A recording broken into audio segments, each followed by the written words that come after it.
राजस्थान से सांसद हो, लेकिन छत्तीसगढ़ की, बस्तर की कोई भी बात नहीं की। हम लोग राजस्थान के अंदर आंदोलन करेंगे और देश की संसद के अंदर भी आपकी बात को उठाएंगे। अब सामने जितने भी वीडियोग्राफर हैं वो सभी अतिशीघ्र वीडियोग्राफी करने के बाद अपने स्थान पर।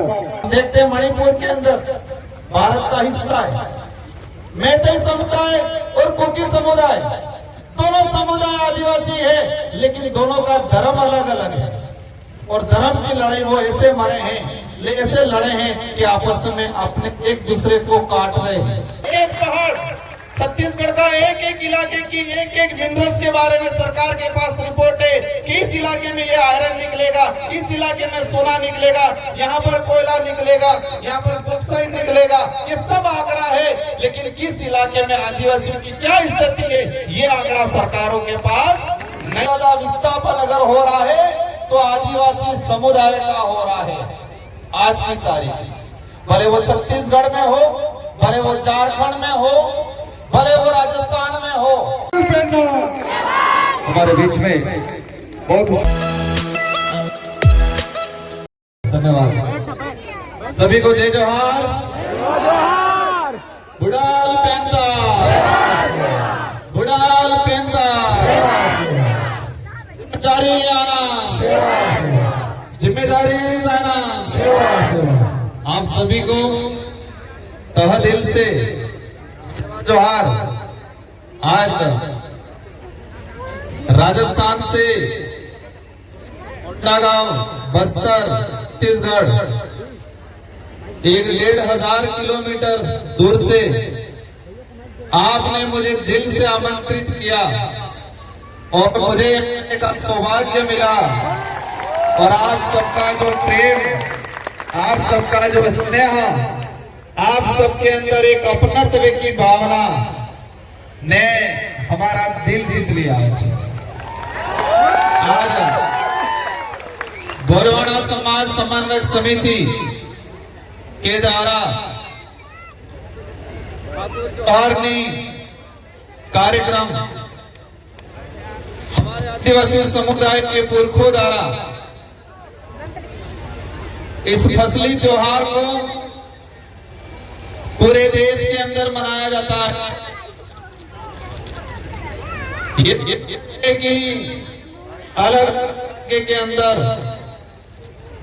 अलग अलग प्रकार, अलग अलग नाम से संबोधित किया, लेकिन ये जो फसली त्योहार, इसके बारे में जैसे मैंने समझा, मंच में विराजमान हमारे समस्त आदिवासी समुदाय के समस्त सामाजिक संगठनों के पदाधिकारी और हमारे बीच में यहाँ के स्थानीय सांसद महोदय, स्थानीय विधायक महोदय भी आए थे, उनका भी मेरी ओर से तहे दिल से सेवा जोहार करना चाहूंगा।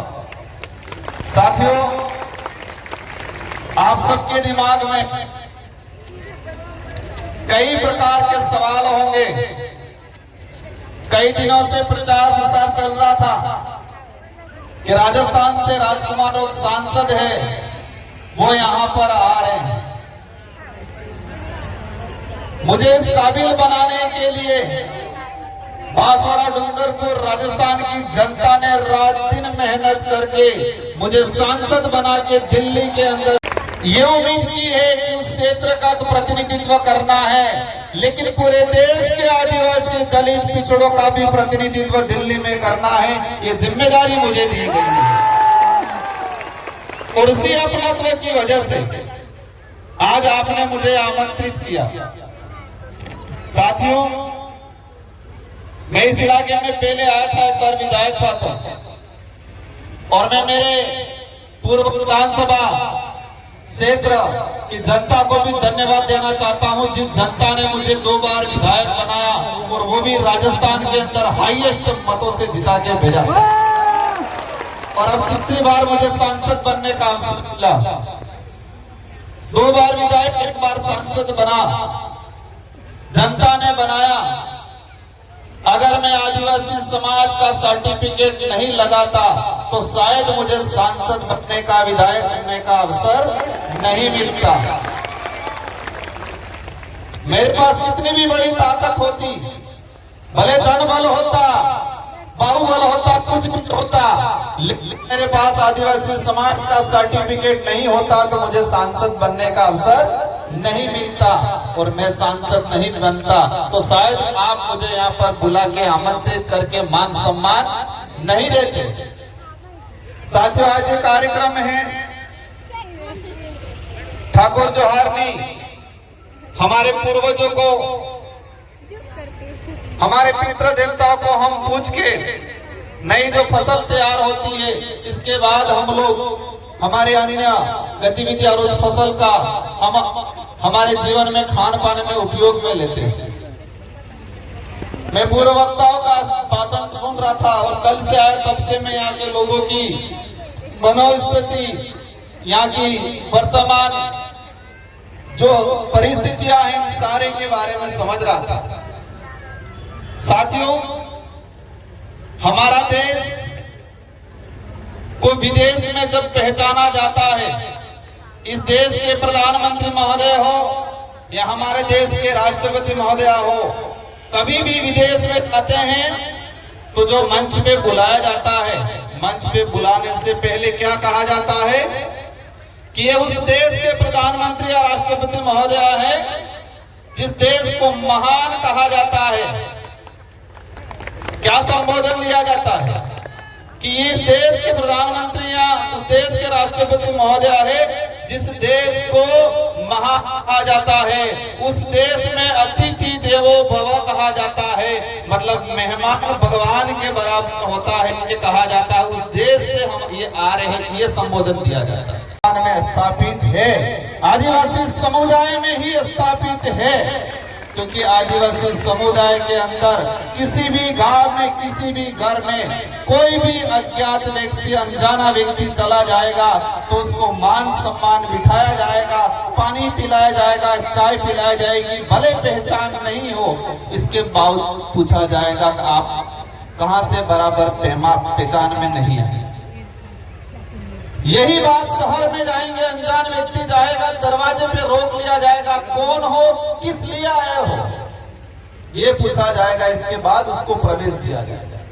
तो अतिथि देवो जो भव शब्द है वो कहीं न कहीं आदिवासी समुदाय की संस्कृति, समुदाय के रीति रिवाज और आदिवासी समुदाय के अंदर जिस तरह से हमारे अतिथि को आज एक देवो भव शब्द के संबोधन के हिसाब से लाया गया, तो ये अतिथि देवो भव आदिवासी समुदाय की संस्कृति से निकला हुआ शब्द है जो विदेश में आज प्रचलन में और हमारे देश का एक मजबूत शब्द के रूप में यूज किया जाता है। साथियों, एक सवाल आपके अंदर भी है, मेरे अंदर भी है कि सांसद देश में बहुत हैं, हमारे छत्तीसगढ़ में भी हैं, लेकिन आपने मुझे यहाँ पर क्यों बुलाया और मैं यहां पर क्यों आया, ये सवाल है। मैं जो समझता हूं कि मैं जो सांसद के रूप में हूं, लेकिन मैं ये समझता हूं कि मुझे जिम्मेदारी मिली है, जिस समाज का सर्टिफिकेट लगा के मुझे सांसद बनाया गया है, उस समाज का कर्ज उतारना है, ये सोच के मैं रात दिन मेहनत करता हूं, काम करता हूं। इसीलिए आपने मुझे यहाँ पर बुलाया। साथियों, हमारे समाज की अगर बात, देश को आजाद कराने में अगर सबसे ज्यादा किसी का खून बहा है तो वो आदिवासी समुदाय के माध्यम हमारा इतिहास हो गया। आजादी के बाद का अगर देखें, इस देश में अगर प्रतिदिन कई अत्याचार होता है, इस देश में विस्थापन होता है, तो सबसे ज्यादा अत्याचार और सबसे ज्यादा विस्थापन अगर हो रहा है तो आदिवासी समुदाय का हो रहा है। आज की तारीख, भले वो छत्तीसगढ़ में हो, भले वो झारखंड में हो, भले वो राजस्थान में हो, लेकिन विकास के नाम से अगर विस्थापन होता है तो सबसे ज्यादा आदिवासी समुदाय का है। ये जो कागज पकड़ाया गया मुझे, हमारे आयोजन कमेटी ने बताया कि इन मुद्दों पे बात करना है। साथियों, हमारी जो संस्कृति है, परंपरा है, ये हमारी आइडेंटिटी है। अगर वो आइडेंटिटी नहीं रहेगी तो हमारी पहचान खत्म हो जाएगी, और पहचान खत्म हो जाएगी तो प्रमाण पत्र मिलना भी मुश्किल हो जाएगा, और प्रमाण पत्र मिलना मुश्किल हो गया तो हम अधिकारी नेता बनना भी मुश्किल हो जाएगा।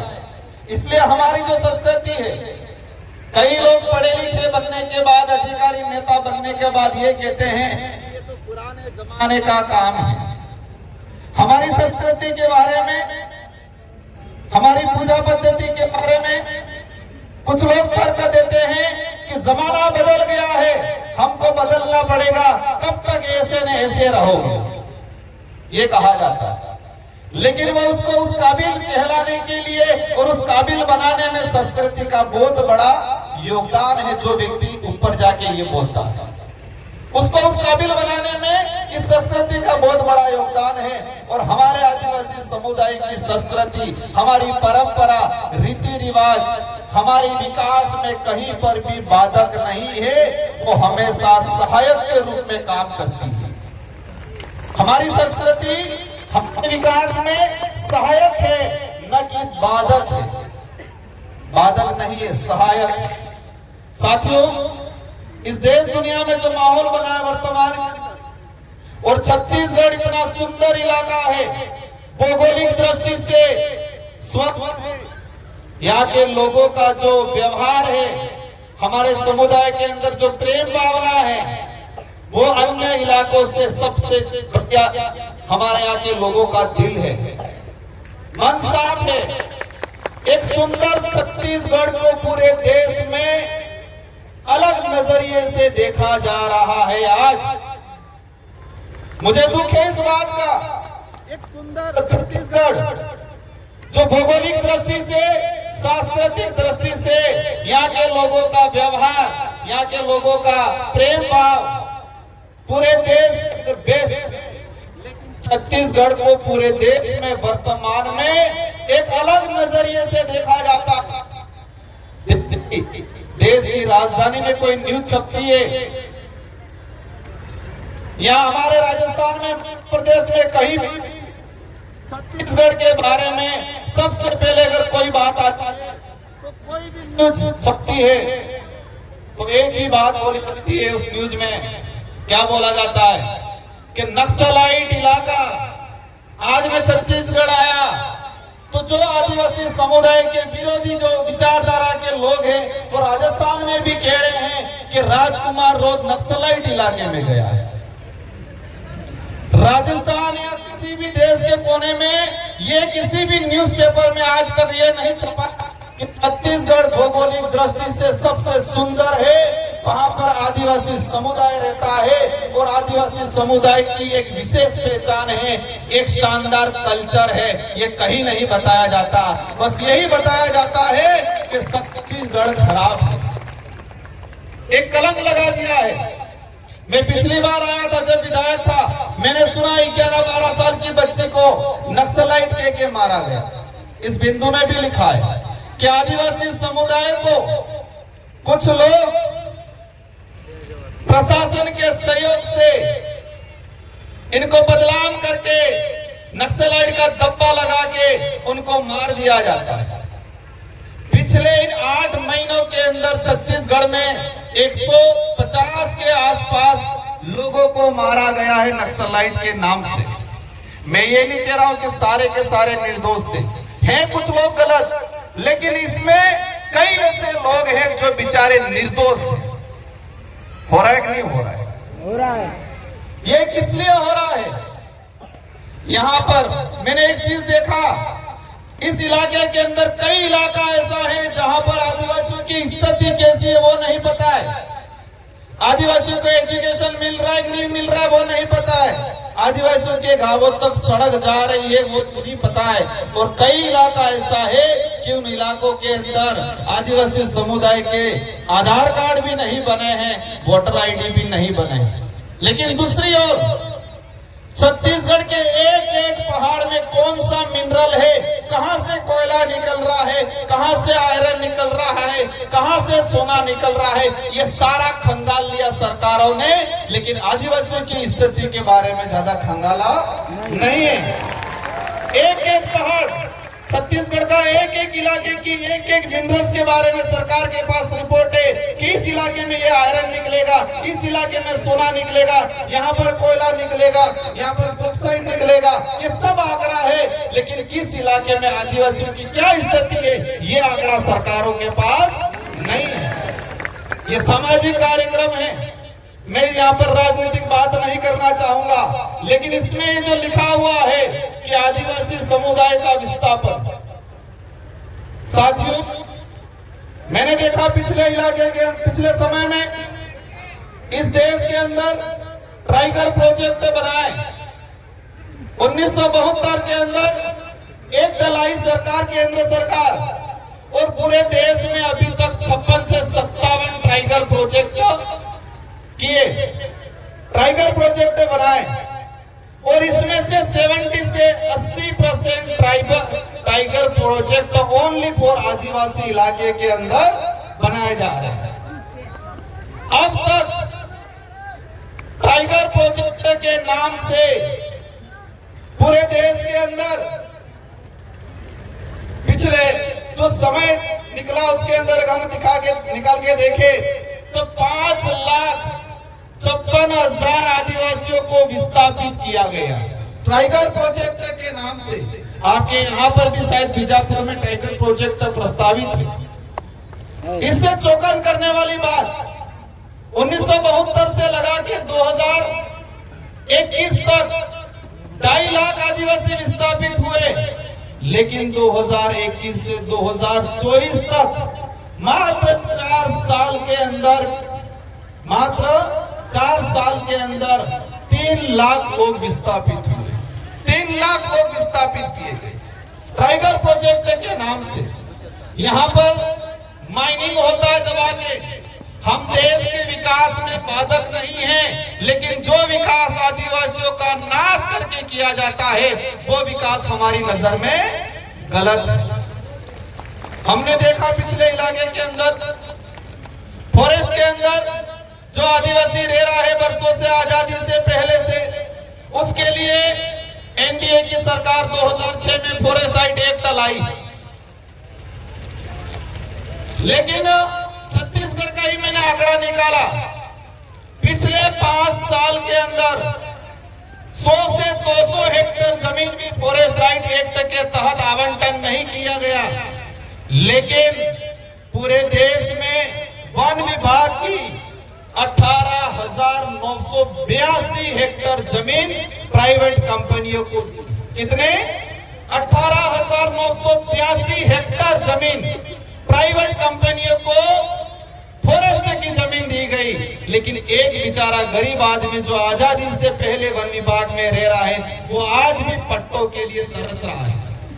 आपके छत्तीसगढ़ के अंदर भी पिछले 5 साल के अंदर 2200 की प्राइवेट कंपनियों को दिया गया, लेकिन छत्तीसगढ़ का आदिवासी समुदाय को 200-300 हेक्टेयर भी आज तक कितना चाहिए, उस आदमी को रहने के लिए 1 या 2 बीघा चाहिए, लेकिन वो भी आज तक नहीं मिल पाया है।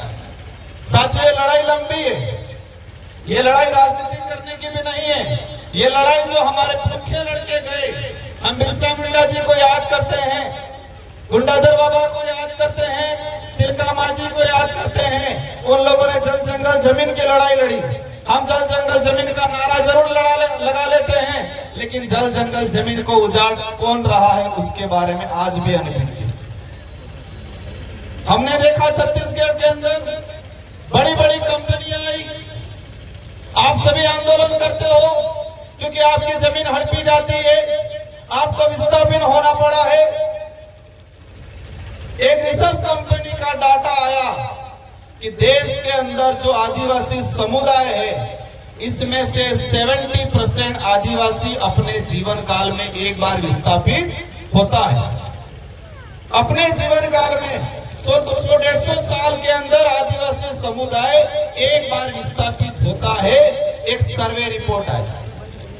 साथियों, हम विरोध करते हैं, आंदोलन करते हैं, लेकिन हमें यह भी ध्यान रखना है कि छत्तीसगढ़ इलाके के अंदर जो माइनिंग कंपनियां हैं, बड़ी बड़ी कंपनियां हैं, उस कंपनियों से चुनाव के दौरान इलेक्ट्रॉनिक बोर्ड के रूप में कौन पार्टियां चंदा ले रही है, उस पर भी जाना पड़ेगा। हमारा बेचारा बोला बाला आदिवासी समुदाय क्या समझेगा इलेक्ट्रॉनिक बोर्ड? चुनाव के दौरान इलेक्ट्रॉनिक बोर्ड लीगली चंदा लिया जाता है।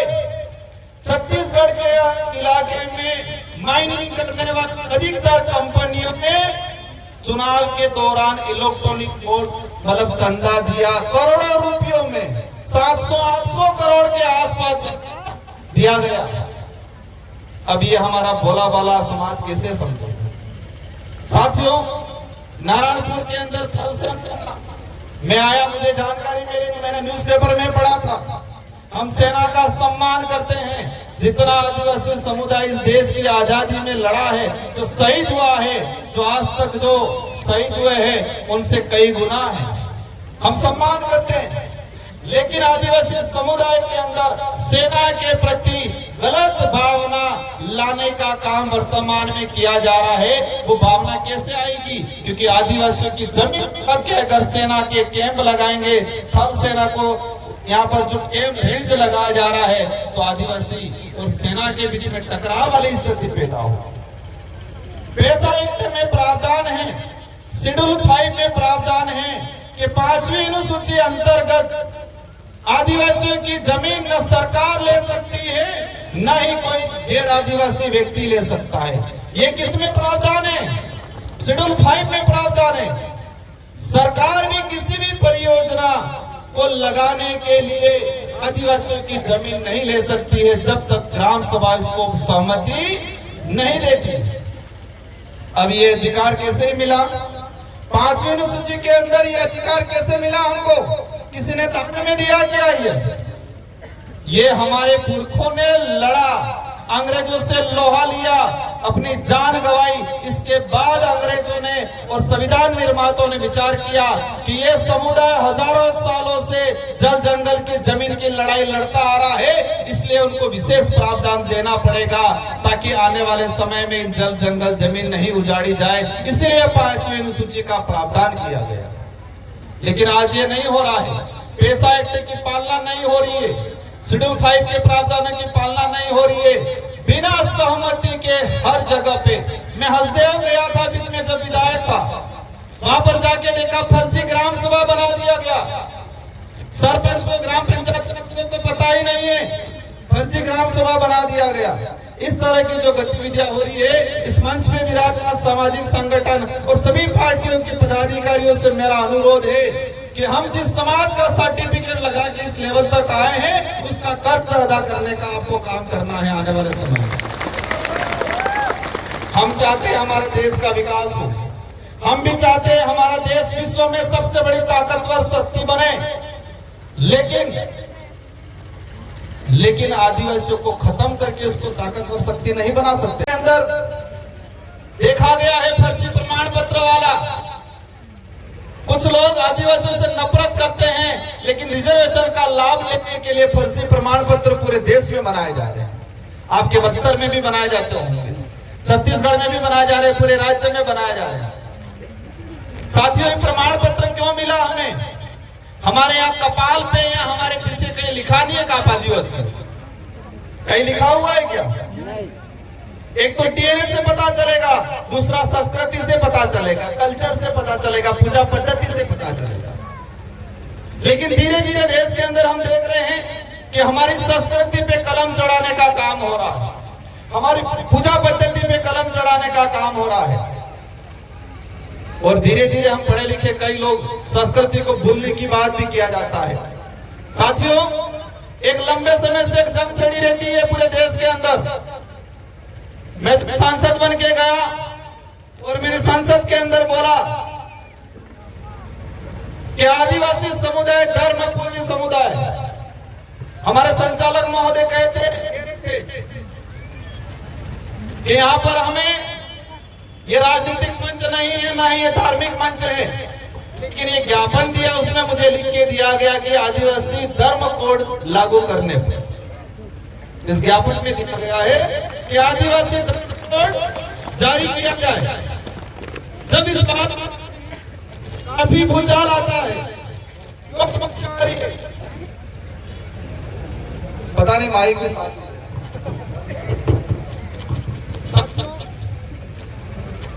मैं आज घूमा इस बस्तर इलाके के अंदर कोंडागांव में, मैंने सभी धर्मों को नजदीक से देखा है, सभी धर्म की धार्मिक परंपरा को भी देखा है, जैन धर्म की परंपरा को देखा, हिंदू धर्म की परंपरा को देखा, ईसाई धर्म की परंपरा को देखा है, बौद्ध धर्म की परंपरा को देखा है, लेकिन आदिवासी समुदाय की धर्म परंपरा, भक्ति परंपरा, हमारी पूजा पद्धति किसी भी धर्म से मेल नहीं खाती। इसीलिए अपनी आइडेंटिटी को लेके पूरा देश का आदिवासियों का अलग से धर्म कोड की मांग कर रहे। क्या इस बात आप सभी सहमत हो? पक्का? सहमत कौन नहीं है? सब सहमत हैं। हम ये कहते हैं कि हमारा बाप, हमारे खुद के बाप की बात करते हैं तो दूसरों को दिक्कत थोड़ी होनी चाहिए क्या? एक जंग छिड़ी पूरे देश के अंदर। हम किसी भी धर्म के विरोधी नहीं है, हम किसी भी धर्म के विरोधी नहीं है, लेकिन आदिवासियों की अपनी परंपरा, अपनी आइडेंटिटी को बचाना हमारी जिम्मेदारी है। और उसमें जब भी बात करते हैं, मैंने संसद के अंदर भी कहा था कि आदिवासी समुदाय न ईसाई है, न सिख है, न बौद्ध है, आदिवासी है। हमें आदिवासी की संस्कृति, हमारी आइडेंटिटी को बरकरार, आप सभी के साथ सहयोग से हमारी लड़ाई धर्म की भी, एक बात मुझे भी समझना है, हमारी लड़ाई हमारी संस्कृति बचाने की है, हमारी लड़ाई हमारा इतिहास को, वास्तविक इतिहास को आने वाली पीढ़ी को बताने की है, हमारी लड़ाई रिजर्वेशन की है, हमारी लड़ाई जंगल जमीन की है, हमारी लड़ाई आइडेंटिटी बचाने की है। लेकिन धर्म की बात इसलिए बार बार छेड़ी जाती है कि इस देश के अंदर हमने देखा कि आदिवासी समुदाय कई इलाके में ईसाई भी बना हुआ, कई इलाकों में आदिवासी समुदाय, महाराष्ट्र का कुछ इलाका उधर मुस्लिम भी बना हुआ है, कुछ इलाकों में आदिवासी समुदाय हो पा रहा है। हम देखते हैं मणिपुर के अंदर भारत का हिस्सा है, मैतेई समुदाय और कुकी समुदाय, दोनों समुदाय आदिवासी है, लेकिन दोनों का धर्म अलग अलग है। और धर्म की लड़ाई वो ऐसे मरे हैं, ऐसे लड़े हैं कि आपस में अपने एक दूसरे को काट रहे हैं। इसलिए हम कहते हैं कि आदिवासियों की अपना अलग से धर्म व्यवस्था होनी चाहिए। किसी को कुछ मानना है माने, हमें कोई दिक्कत नहीं, जिसको जो मानना है। इस देश का संविधान ऐसे हर व्यक्ति को अपने हिसाब से धर्म मानने का अधिकार देता है। और इस देश का पहला उदाहरण भीमराव अम्बेडकर जी, अपन सब जानते हैं, संविधान निर्माता। उन्होंने अक्टूबर 1956 में 4 लाख लोगों के साथ बौद्ध धर्म अपनाया। कौन सा धर्म अपनाया? क्योंकि संविधान राइट देता है कि हर व्यक्ति के हिसाब से मानना है। लेकिन यह सच्चाई है कि आदिवासी समुदाय की अपनी धर्म परंपरा, अपनी पूजा पद्धति अनेक धर्मों से अलग है और सभी धर्मों से पहले है। जिन धर्मों का निर्माण ही नहीं हुआ, उस समय से आदिवासी समुदाय अपनी पूजा पद्धति करते हैं। लेकिन यह देखा गया है कि राजनीतिक लाभ लेने के लिए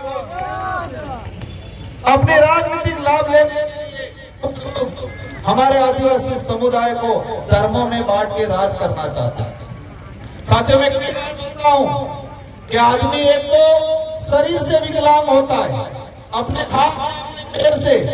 अगर हाथ पैर से विकलांग अपन को दिखता है कि इसका हाथ टूटा हुआ है, इसका पैर टूटा हुआ है, लेकिन इस देश में कुछ विचारधारा ऐसी है जो इंसान को दिमाग से विकलांग बनाने का काम। मेरी बात को समझे होंगे आप? किस देश में कुछ विचारधारा ऐसी है जो हमारे समुदाय के कुछ लोगों को दिमागी रूप से, मानसिक रूप से विकलांग बनाने का काम करती है। हम आंखों से अंधा है उसको कह सकते हैं आगे खड्डा है, वो अपनी बात मान लेगा, लेकिन जो दिमाग से अंधा है उसको कहेंगे आगे खड्डा है, तो से लड़ने के लिए आएगा। और यही हो रहा है आज। आप जब अधिकारों की बात करोगे, आप जो संस्कृति की बात करोगे, आप आदिवासी धर्म कोड की बात करोगे, सबसे पहले आप जो मानसिक रूप से विकलांग है वो खड़ा रहेगा, आपसे लड़ेगा। यही स्थिति पूरे देश के अंदर बनी हुई। साथियों, रिजर्वेशन की बात करें, हमें ये दिक्कत है आज तक, हमारे आदिवासी इलाके के अंदर अनेक कथाएं होती है, भी कराती है, हमें कोई दिक्कत नहीं, लेकिन हम ये आदिवासियों का भला चाहते हो। आदिवासी कथाएं लगे नहीं लगे, लेकिन संविधान की कथा भी लगाया करो कभी, कि आदिवासियों के क्या क्या अधिकार है वो भी बताने की बात करो। सभी प्रकार की कथाएं होती है, सभी प्रकार के आयोजन होते हैं, लेकिन मेरा एक निवेदन है कि हमें दूसरी कथा लगे नहीं लगे, लेकिन संविधान के संबंधित कथा लगाया करो और इसमें आदिवासियों के क्या अधिकार है वो भी बताने की बात किया करो। हम लोग शिक्षा की बात करते हैं, शिक्षा कितने प्रकार की है? 3 प्रकार की शिक्षा है। पहली जो हमें परिवार से और समाज से सीखने को मिलता है। किससे मिलता है? परिवार से, समाज से सीखने को मिलता है, वो पहली शिक्षा है। और दूसरी शिक्षा जो पाठ्यक्रम के माध्यम से नौकरी प्राप्त करने के लिए मिलती है शिक्षा। और तीसरे नंबर की शिक्षा जो किसी पाठ्यक्रम में नहीं पढ़ाई जाती है, वो शिक्षा है आपके संवैधानिक कई अधिकार, आपका इतिहास, आपका कल्चर, आपकी आइडेंटिटी, वो शिक्षा भी प्राप्त करने की जरूरत है। अब हमारे लोग पाठ्यक्रम वाली शिक्षा प्राप्त करके अधिकारी, कर्मचारी, नेता बन जाते हैं, लेकिन जो हमारे समाज के इतिहास जो किसी पाठ्यक्रम में नहीं दर्शाया जाता है, हमारे समाज के अधिकार जो किसी पाठ्यक्रम में नहीं दर्शाए जाते हैं। मैं जानना चाहता हूं कि छत्तीसगढ़ के अंदर पाठ्यक्रम जो है, उस पाठ्यक्रम में शेड्यूल 5 के प्रावधानों के बारे में किस किस कक्षा में पढ़ाया जा रहा है? पढ़ाया जा रहा है किसी कक्षा में? क्यों नहीं पढ़ाया जा रहा है? पेशा एक्ट कानून क्यों नहीं पढ़ाया जा रहा पाठ्यक्रम में? आदिवासी समाज की बहन बेटियों पे इस देश में 100 साल तक स्तन टैक्स लगाए। क्या लगाए? स्तन टैक्स। उसको किसी पाठ्यक्रम में क्यों नहीं पढ़ाया जा रहा है? आप 6000 साल पुरानी बात को पाठ्यक्रम में पढ़ा रहे हो, लेकिन 300 साल 250 साल पहले हमारी बहन बेटियों पे स्तन टैक्स उसके बारे में क्यों नहीं पढ़ाया जा रहा है? आजादी से कुछ समय पहले तिलका मांझी, बिरसा मुंडा के बारे में क्यों नहीं पढ़ाया जा रहा है? मैंने देखा है एनसीईआरटी के अंदर पिछले 10 सालों के अंदर आदिवासी समुदाय के इतिहास के संबंधित, आदिवासी समुदाय के अधिकार के संबंधित अगर कहीं छोटा मोटा भी था, उसको भी हटाने का काम किया है। एनसीईआरटी की 12वीं की किताब बिरसा मुंडा का इतिहास लिखा था, बिरसा मुंडा के उपदेश लिखे थे। बिरसा मुंडा ने कहा था कि आदिवासी समुदाय की पूजा पद्धति अनेक धर्मों, अन्य धर्मों से अलग है, वो किसी भी धर्म में मेल नहीं खाती है।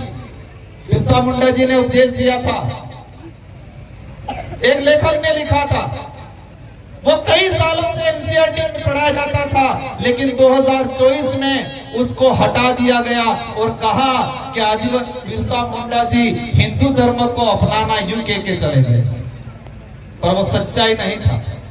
मैं किसी धर्म का विरोधी नहीं हूं, लेकिन यह बात जरूर है कि आदिवासी समुदाय सभी धर्मों से पहले है।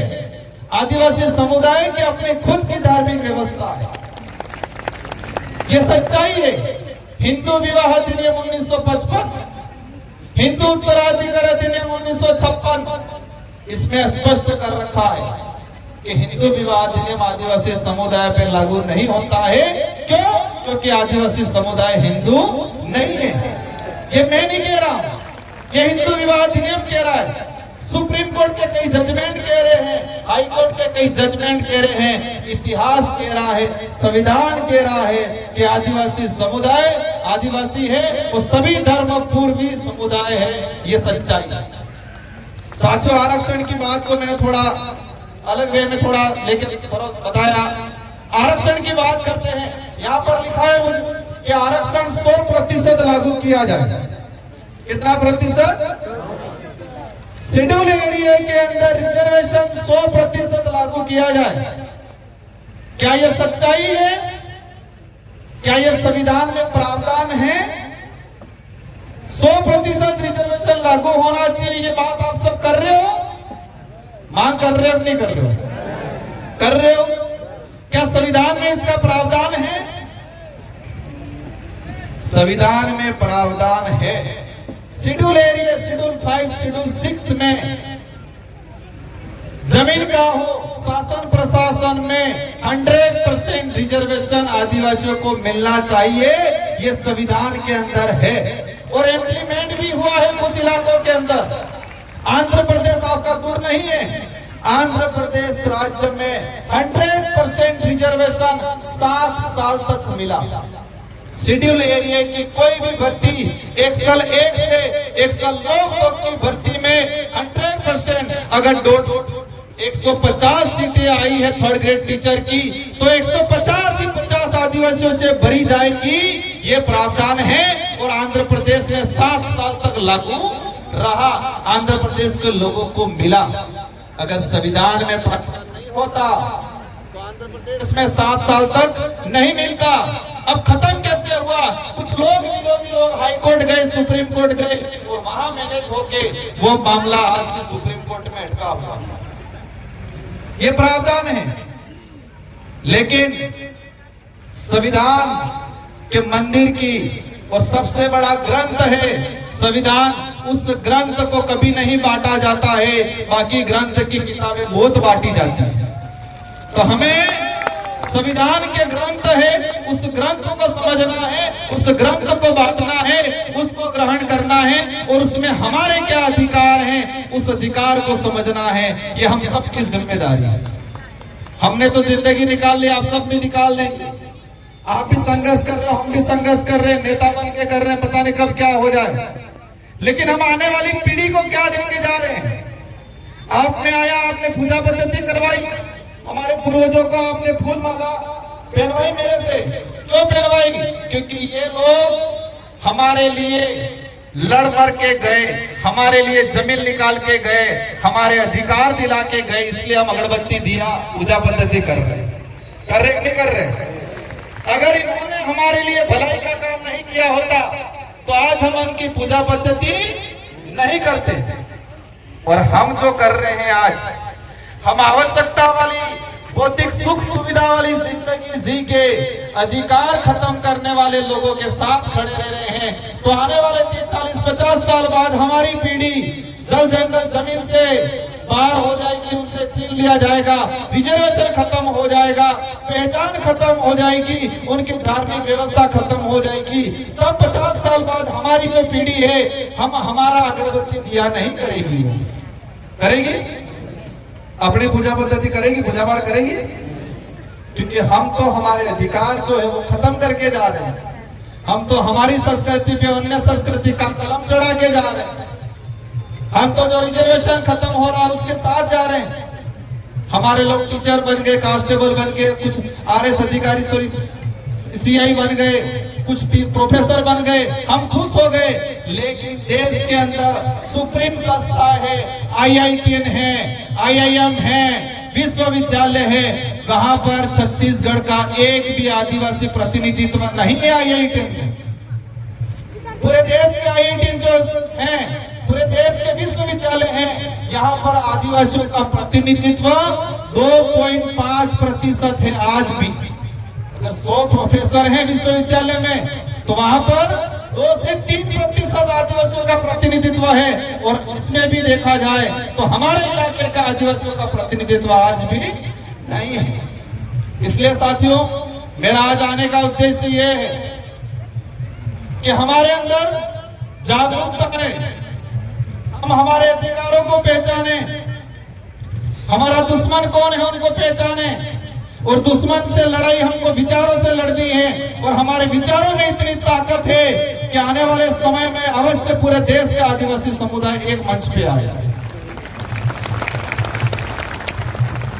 संविधान में प्रावधान इसलिए कर दिया है रिजर्व सीट का, ताकि उस समाज का एमएलए एमपी जाके समाज का प्रतिनिधित्व करेगा। लेकिन आज देश के अंदर जिस समाज का सर्टिफिकेट लेके जनप्रतिनिधि जाते हैं, उस समाज के प्रति उत्तरदायित्व कम रहते हैं, उस समाज के प्रति वफादार कम रहते हैं, उस समाज के प्रति जवाबदेही कम रहते हैं। वो जवाबदेही किसके रहते हैं? हाईकमान की। वो वफादार किसके रहते हैं? वो उत्तरदायित्व किसके रहते हैं? लेकिन हमें ऐसा माहौल क्रिएट करना है, आप कहीं भी पार्टी में रहो, मुझे कोई दिक्कत नहीं, लेकिन ऐसे जनप्रतिनिधि को हमें तैयार करना है कि जो समाज के प्रति उत्तरदायित्व रहे, समाज के प्रति वफादार रहे और समाज के प्रति जवाबदेही रहे। ऐसे लोगों को हमें तैयार करने की सख्त जरूरत है। साथियों, समय काफी हो चुका है, मुझे भी जाना है, लेकिन मैं आपसे एक निवेदन करके जाना चाहूंगा। ये संस्कृति, ये आपकी ताकत है। ये बोली भाषा, हल्बी भाषा, गोंडी भाषा, ये हमारी आइडेंटिटी है।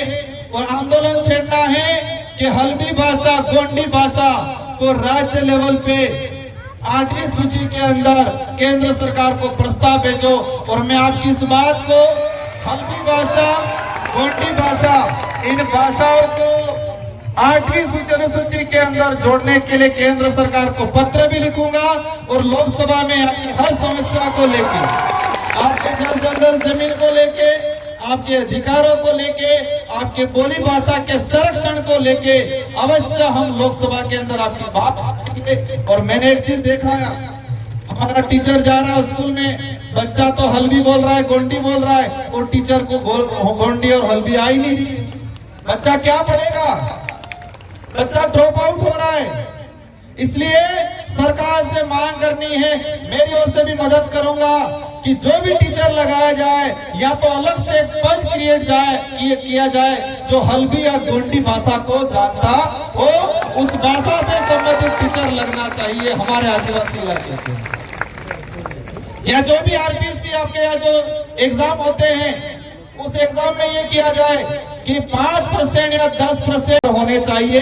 जिसको गोंडी और हल्बी आती है उसी को 10% नंबर दिया जाए, ये प्रावधान होना चाहिए। तो ही हमारी भाषा बचेगी, और भाषा बचेगी तो हमारी आइडेंटिटी बचेगी। इन्हीं शब्दों के साथ आप सबको दिल से धन्यवाद, आभार। आप सभी से अंत में यही अनुरोध है कि अब हमारे बच्चों को पढ़ाना है, हमारे बच्चों को हमारे हक अधिकार को जानने के लिए कहना है। हमें वास्तविकता की ओर ले जाना है, हमें काल्पनिकता की ओर नहीं जाना है। हमें 300 साल पुराना हमारा समाज का जो इतिहास है उसको समझना है। 6,000 साल पुराने इतिहास को लोग समझेंगे चल जाएगा, लेकिन 500 साल पहले हमारे समुदाय के साथ जो अन्याय हुआ है उसको समझने की जरूरत है। इन्हीं सब समुदाय को आत्मनिर्भर बनाना है। तो इन्हीं शब्दों के साथ आप सबको धन्यवाद। मैं बोले राजस्थान से सांसद हूँ, लेकिन छत्तीसगढ़ की, बस्तर की कोई भी बात आएगी, हम लोग राजस्थान के अंदर आंदोलन करेंगे और देश की संसद के अंदर भी आपकी बात को उठाएंगे। इन्हीं शब्दों के साथ आप सबको धन्यवाद, आभार। जय जोहर, जय भारत, जय संविधान।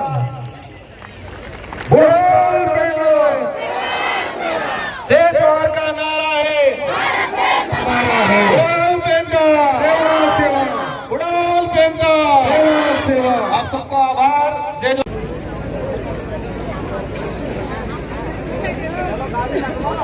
राजकुमार राज जिंदाबाद जिंदाबाद जिंदाबाद, राजकुमार राज जिंदाबाद जिंदाबाद जिंदाबाद। Hello hello hello hello